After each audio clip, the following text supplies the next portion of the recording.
خلاصہ 11ویں جماعت گلزار اردو سبق داستان تیاری میں باغ کے شاعر میر حسن بک گلزار اردو سندھ بورڈ حوالہ تشریح میں لکھ دیا گیا ہے۔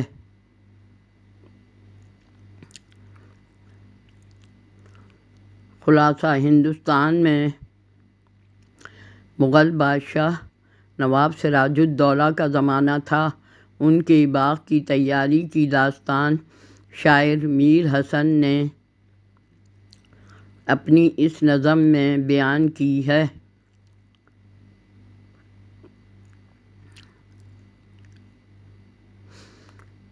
شاعر میر حسن نے بادشاہ نواب سراج الدولہ کے محل کا دربار اور باغ کی خوبصورتی، آرائش، سجاوٹ کے حسین مناظر اور ماحول کو بیان کیا ہے، کیونکہ یہ زمانہ سلاطین اور امراء کی فارغ البالی اور عیش و عشرت کا زمانہ تھا۔ جب ان کے محلوں، دربار اور باغوں کی تزئین و آرائش میں کوئی کسر نہیں رکھی جاتی تھی اور دولت کا بے دریغ استعمال کیا جاتا تھا۔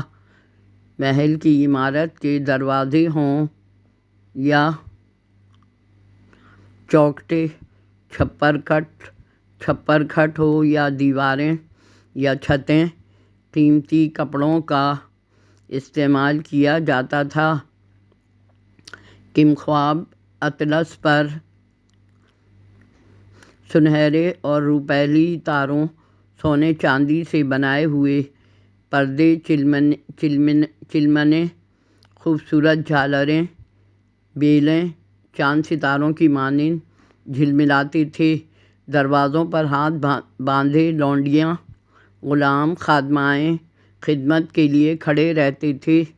محل کے چاروں جانب آئینے نصب تھے جن سے خوبصورتی کو چار چاند لگ گئے تھے۔ فرش پر مخملی سرخ ملائم قیمتی قالین بچھے ہوئے تھے،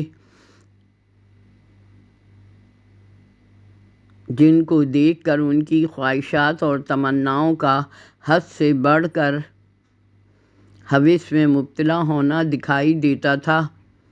تیز روشنیوں کے ساتھ خوشبوؤں میں بسا معطر ماحول ہر وقت جاری و ساری رہتا تھا۔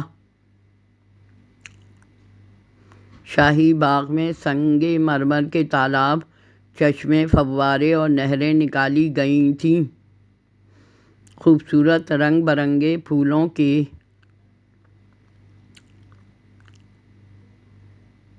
پودے اور پھلوں کے لمبے درخت، خوشبودار گھاس، حسین اور خوبصورت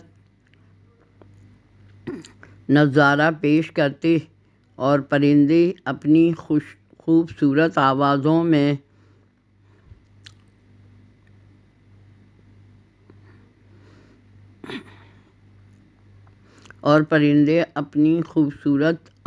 میں چہچہا رہے ہوتے تھے۔